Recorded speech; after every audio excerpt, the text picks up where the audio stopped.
वंदे मातरम। Welcome back to our YouTube channel. Friends, अगर आप पूरी दुनिया के मीडिया आउटलेट्स को फॉलो करते हैं तो आपको एक डिबेट पूरी दुनिया के अंदर देखने के लिए मिलेगी। और ये जो डिबेट है वो ये है कि 21वीं सदी की अगर सबसे बड़ा जो महाप्रतिद्वंदता है वो दो देशों के बीच है, वो है चाइना और भारत।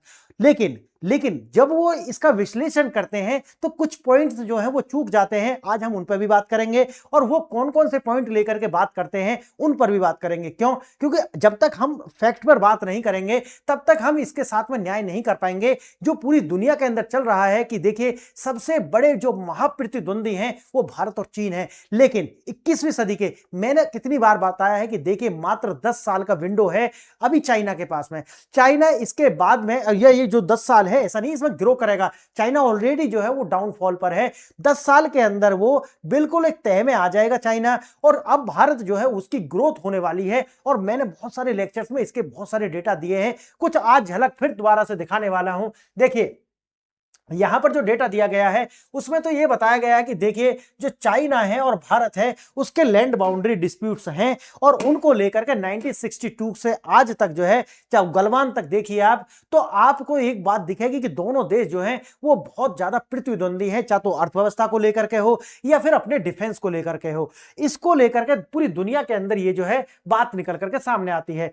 जैसा कि बताया है कि भारत का जो है लगभग 3488 किलोमीटर की जो लंबी बाउंड्री है वो हम एलएसी के रूप में चाइना के साथ साझा करते हैं। और चाइना की अपनी एक जो पॉलिसी है जिसे वो बोलते हैं स्लैम स्लाइसिंग पॉलिसी, जिसके तहत वो किसी भी यानी कि देखो इतनी बड़ी बाउंड्री है इस पर कहीं पर भी वो दावा कर देंगे, और ये जो दावा करेंगे कहेंगे कि देखिए हमारा ये है, उसमें डिस्प्यूटेड लैंड बता देंगे। उसके बाद में शुरू हो जाएगा उसका अंतरराष्ट्रीयकरण करना, और फिर क्या करेंगे कि उसके एवज में क्या कहेंगे कि देखिए हम इसको डिस्प्यूट को सॉल्व करना चाहते हैं, आपको हमको जो है इतना आपको हमको ये छोड़ दीजिए या ये कर दीजिए, हमारे लिए व्यापार में हमको जो छूट दे दीजिए।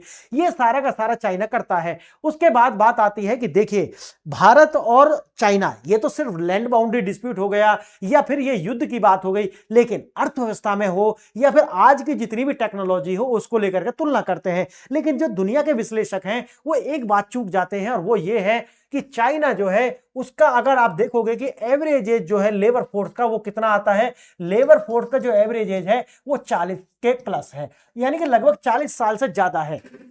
इसका क्या मायने हैं? इसके मायने ये हैं कि एक तो जो प्रोडक्शन है, प्रोडक्शन की जो कॉस्ट है वो बढ़ जाएगी, और साथ ही साथ जो कंजप्शन है यानी कि कंजप्शन जो है वो कम हो जाएगा। इसका मतलब क्या है? प्रोडक्शन कॉस्ट जो है वो बढ़ रही है और कंजप्शन जो है वो नीचे हो रहा है। अब आप मुझे बताइए कि अगर चाइना एक वर्ष के अंदर जो उसका ट्रेड सरप्लस है वो लगभग 1 ट्रिलियन रहा है, ये कहां से आएगा? अगर ये जो प्रोडक्शन है, और मैंने एक वीडियो बनाई थी मैंने उसमें ये बताया था कि जो डेटा जो नासा है उसका एक डेटा एनालिसिस बताता है कि जो इमेजनरी उन्होंने अपने सैटेलाइट के जरिए जो है 25 साल तक अध्ययन किया, और उन्होंने ये पाया कि जो चाइना प्रोड्यूस करता है और जो उसको पूरी दुनिया की मार्केट में भेजता है उस दोनों के बीच में लगभग 33% का अंतर दिखाई पड़ता है। और ये जो 33% का अंतर है यही उसकी अर्थव्यवस्था में भी दिखाई पड़ता है। इसका मतलब है कि जो वास्तव में जीडीपी अभी चाइना की है उसमें 33% वो कम है, ना कि वो 18 ट्रिलियन है बल्कि 12 से 13 ट्रिलियन की इकोनॉमी है।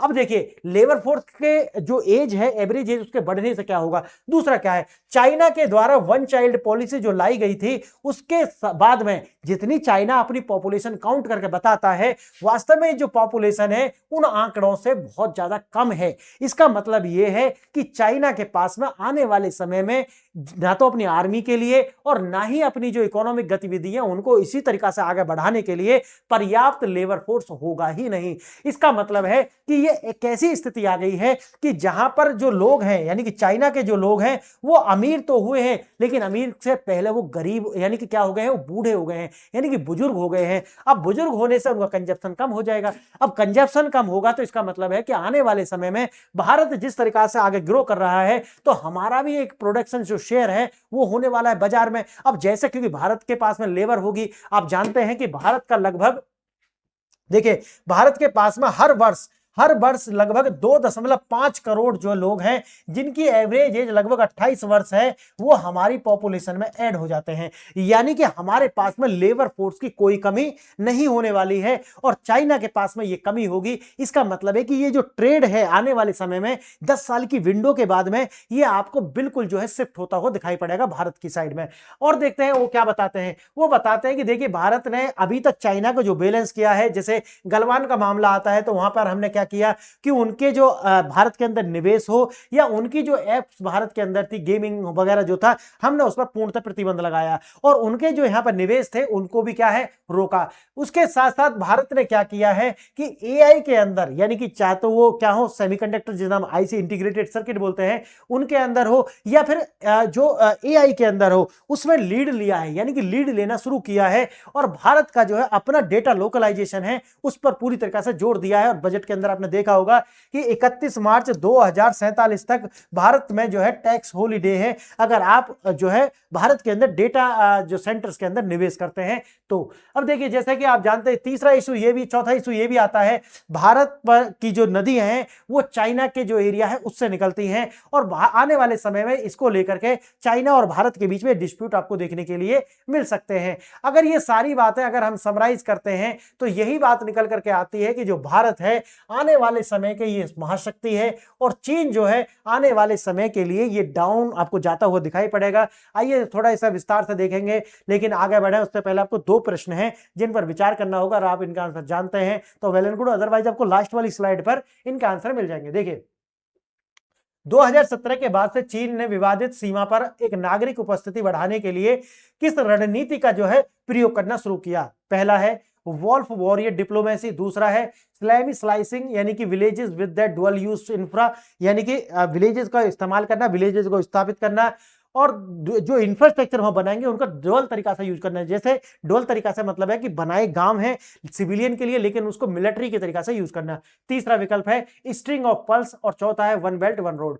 अगर आप आंसर जानते हैं तो वेल एंड गुड, नहीं तो लास्ट में आपको मिल जाएंगे। दूसरा प्रश्न देखिए, ब्रह्मपुत्र नदी पर चीन द्वारा बनाए जा रहे विशाल बांध का भारत के लिए सबसे बड़ा रणनीतिक खतरा क्या है। पहला है बिजली उत्पादन में कमी, दूसरा है नदी का रास्ता बदलना, तीसरा है वाटर लीवरेज यानी कि बिना गोली चलाए बाढ़ या सूखे का हथियार और चौथा है मत्स्य पालन का नुकसान। तो आप जानते होंगे इसका विकल्प भी, लेकिन आगे बढ़ेंगे और हम थोड़ा सा इसको विस्तार रूप से देखने वाले हैं। देखिए ज्योग्राफी जो होती है वो डेस्टिनी होती है। लगभग भारत की जो है 3488 किलोमीटर की जो बाउंड्री है वो इसके साथ साझा होती है और दुनिया का यानी कि सबसे बड़ा जो बैटल ग्राउंड है वो साझा होता है लगभग -40 डिग्री सेल्सियस टेम्परेचर, -40 डिग्री, वहां पर बैटल ग्राउंड के रूप में हम एक दूसरे से मिलते हैं। यानी कि 1962 का जो ट्रॉमा है भारत के लिए वो उससे भारत जो है अपने आज भी जो है हर भारतीय के मन में उसके जो है लगता है कि इसका बदला आने वाले समय में हम लेंगे। चाइना आज नहीं 10 साल का विंडो है, उसके बाद ये वीक होगा और वीक होने के बाद में कभी ऐसा समय आएगा कि जब भारत और चाइना से जो है इसका बदला, इस ह्यूमिलिएशन का जो बदला है वो लेगा। दूसरा है चाइनाज नैरेटिव। चाइना कहता है कि देखिए हमने भारत पर अटैक नहीं किया था बल्कि हमारी जो सुरक्षा के लिए चिंता हो गई थी और भारत चाइना को लगता था कि चाइना जो है उसको खतरा पैदा करेगा भारत, इसलिए हमने तो ये अटैक किया था। सीमा पर चीन का इंफ्रास्ट्रक्चर रणनीति देखिए 2017 में देखिए इस तरीका से था, लेकिन 2023 तक जो है इस तरीका का जो है इंफ्रास्ट्रक्चर आपको एलएसी के आसपास दिखाई पड़ने लगा है। भारत ने भी इस पर काम किया है, पहले की तरह नहीं है कि देखिए हम रोड बना देंगे तो चाइना के सैनिक भारत में घुसाएंगे, ऐसा नहीं है। अब जो है काम किया गया है और उसको स्वीकारना होगा। देखिए युद्ध जीतने का जो जरूरत नहीं है, बस धीरे धीरे आगे बढ़े।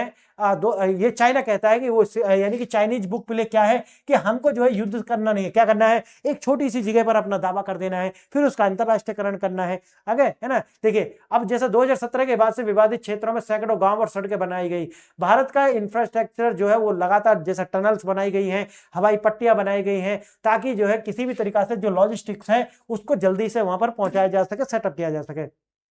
देखिए जब धैर्य टूटा गया 15 जून 2020 14,000 फीट की ऊंचाई पर बिना गोली चलाए हिंसक झड़पें हुई थी।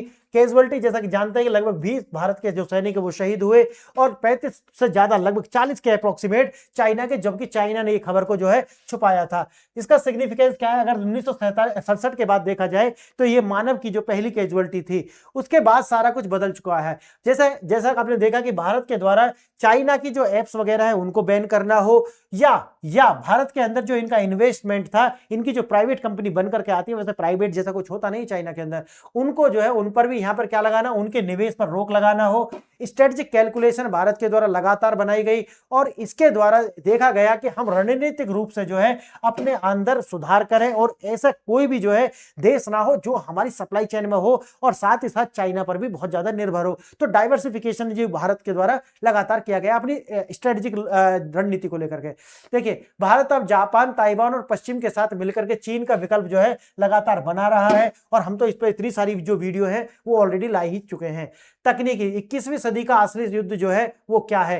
देखिए, जैसे कि जानते हैं आप, चाइना के द्वारा जो कार्य है, जो भी उनकी कंपनी है वो सरकार के द्वारा चलाई जाती है और भारत में आप जानते हैं कि भारत के द्वारा जो है वो मार्केट जो है वो अपने आप ड्रिवन होती है। हमारी सरकारें जो है उसको आगे नहीं बढ़ाती हैं या सरकार नहीं चलाती। जैसे कि कैपिटलिज्म जो होता है, कैपिटलिज्म जो हो तो फ्री मार्केट की बात करता है और ये जो कम्युनिज्म होता है ये पूरी की पूरी तरीके से आप जानते हैं सरकार इसको जो है कंट्रोल करती है। आप जानते हैं कि चाइना के अंदर कम्युनिस्ट सिस्टम है और वहां पर सरकार के द्वारा ही जितने भी कार्य होते हैं बाजार के, उनको नियंत्रण सरकारें करती हैं। और भारत के अंदर जो सिस्टम कैपिटलिस्ट सिस्टम है, इसका मतलब है ये पूरा का पूरा जो है मार्केट ड्रिवन है। इसलिए आपको ये दोनों में अंतर दिखाई पड़ता है। जैसे कि आप देखेंगे कि चाइना के अंदर जो सरकार द्वारा ही सब कुछ निर्देशित होता है और भारत के द्वारा जो है मार्केट ड्रिवन होता है। अब जैसे जानते हैं कि एआई हो, सेमीकंडक्टर हो, इसमें चाइना के अंदर जाकर आप देखेंगे तो सरकार और प्राइवेट जो है कहने के लिए वो दोनों साथ मिलकर के काम करते हैं। जबकि भारत के अंदर अगर आपको ये देखना है तो आपको ये देखने के लिए मिलेगा कि सिर्फ सरकारें, अभी तक तो डिफेंस सेक्टर में तो सिर्फ सरकारें काम करती थी, अब आकर के आप देखेंगे कि जो प्राइवेट सेक्टर है उसको भी एंट्री इसमें दे दी गई है। अब देखिए, यही है सारा का सारा कि जल युद्ध, तिब्बत और रणनीतिक महत्व भारत का आ जाता है कि आप जानते हैं जो ब्रह्मपुत्र नदी है वो चाइना के एरिया से निकलती है और उसी से आकर के इंडस वगैरह, और ये भारत के लिए एक बहुत बड़ा जो है पानी का सोर्स है। एशिया की प्रमुख नदियां तिब्बत यानी कि चीन के नियंत्रण वाले क्षेत्र से निकलती हैं और ब्रह्मपुत्र पर चीन दुनिया का सबसे बड़ा जो है हाइड्रो इलेक्ट्रिक प्रोजेक्ट जो है वो बना रहा है और इससे आने वाले समय में भारत के लिए जो पानी की जो लीवरेज है वो आपको कम होती हुई दिखाई पड़ने वाली है। लेकिन ये सब निकल जाएगा, इनका रास्ता कुछ ज्यादा नहीं है। यह अब सिर्फ सीमा पर नहीं बल्कि ढाका, काठमांडू और कोलंबो में एक तरीका से अगर देखा जाए तो अपनी जो डिफेंस है उसको भी लेकर के देखिए, चाइना के द्वारा ग्वादर से लेकर के नेपाल में भी अपनी पैठ बनाई है और देखिए म्यांमार के अंदर जो है और खासकर जो है हम्बनटोटा श्रीलंका, एक तरीका से रिंग ऑफ फायर भारत के चारों ओर जो है वो डिजाइन कर लिया है। आने वाले समय में भारत के लिए एक चेतावनी है।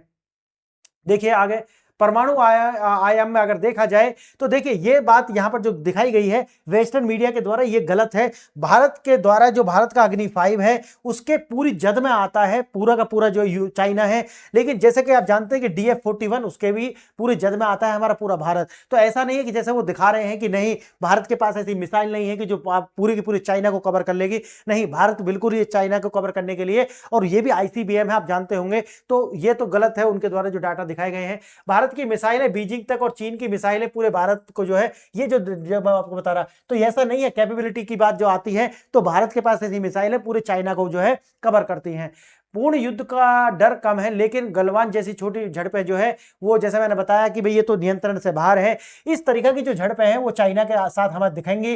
लेकिन जैसा कि आप जानते हैं कि भारत और चाइना के बीच में कभी भी फुल स्केल वार जो है वो आपको देखने के लिए नहीं मिलेगा, क्योंकि भारत झेल जाएगा। भारत के अंदर वो फ्रिजाइल सिस्टम नहीं है, लेकिन चाइना जो है वो टूट करके बिखर जाएगा, क्योंकि पूरी की पूरी जो सरकार है इस समय जो है आप जानते हैं इंफॉर्मेशन का टाइम है और चाइना के जो लोग हैं वो बिल्कुल क्रांति कर देंगे, क्योंकि उनके लिए किसी तरह की जो फ्रीडम है वो है नहीं। तो यही चाहता है, आप जानते हैं अमेरिका चाहता है कि चाइना के अंदर एक जो है वो क्रांति कराई जाए, और हो सकता है कि ये कराने में वो सफल भी रहे आने वाले समय में।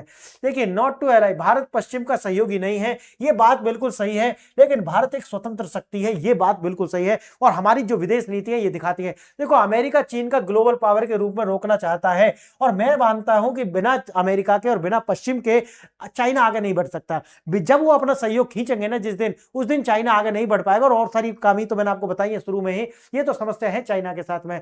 भारत एक रीजनल थ्रेट को रोकना चाहता है, भारत जो है, और वो है हमारा चाइना। चाइना जो है वो बड़ी समस्या है, इसको रोकना चाहता है। अब आता है रसिया का, तो भारत अपने हितों जैसे कि रूस से संबंध जो है वो अपने स्तर पर जाकर करता है। वो या तो यूरोप ना ही अमेरिका के कोई दबाव वो मानता है। सीमा विवाद जो है, मैंने जैसे कि बताया कि सीमा विवाद कभी हल नहीं होने वाला है, ये छोटी झड़पें जो हमेशा चलती रहेंगी। और जैसे कि मैंने बताया कि देश आगे जाकर के भारत जो है बढ़ेगा और चाइना जो है वो ओल्ड हो जाएगा। उस समय पर हो सकता है कि भारत जो है अपने जो ये ह्यूमिलिएशन जो 1962 की है, इसको हो सकता है कि हम अपने माथे से धो दें। भारत 2035 तक गंभीर तकनीकी शक्ति जो है वो बन जाएगा, और ये पूरा वेस्टर्न मीडिया इस बात को जो है वो स्वीकार करता है। और 2035 तक आप देखेंगे कि चाइना का जो ग्राफ है वो नीचे आ चुका होगा हर तरीका से। तो उस समय पर देखिए, मैंने तो आपको बताया कि 2035 तक भारत लगभग $15 ट्रिलियन की इकोनॉमी जो है वो होने वाला है। और उस समय जो है चाइना आज भी 12 से 13 ट्रिलियन की इकोनॉमी है, तो उस समय ये और नीचे आएगा। तो समीकरण देखते हैं किस तरह से बदलेंगे, वो तब देखेंगे। अब अगर हम इसका एक निष्कर्ष दिखाएं तो दोनों देश जो है शांतिपूर्ण सहअस्तित्व का रास्ता ढूंढ पाएंगे। यह 21वीं सदी का सबसे बड़ा प्रश्न है। और मैंने जैसे कि बताया कि देखिए, लैंड हमारे अगर डिस्प्यूट है तो ये जो है लगातार साथ साथ चलते रहेंगे, और हम जो है वही जो जिस तरीका से चाइना आगे बढ़ेगा उसी तरीका से हम उसको काउंटर करेंगे। और आने वाले समय में भारत की आने वाले 2047 तक चाइना से बड़ी अर्थव्यवस्था होगी, और उस समय में समीकरण बदले हुए होंगे। देखिए फ्यूचर में क्या होगा, जो इससे आंकड़े से पता लगाया जा सकता है। डेटा यही कहता है कि भारत जो है वो चाइना से आगे निकल जाएगा 2047 तक। और अगर देखा जाए तो आर्थिक रूप से तो 2035 तक भारत जो है आर्थिक रूप से चाइना के बराबर या इससे आगे होगा। तो फ्रेंड्स यही था, और दोनों प्रश्न जो थे आपके उनके आंसर आपको देखिए। पहले का बी है, यानी कि स्लैम स्लाइसिंग जो पॉलिसी, और दूसरा है वाटर लीवरेज। तो आपने देखा ये लेक्चर यहां तक, इसके लिए धन्यवाद।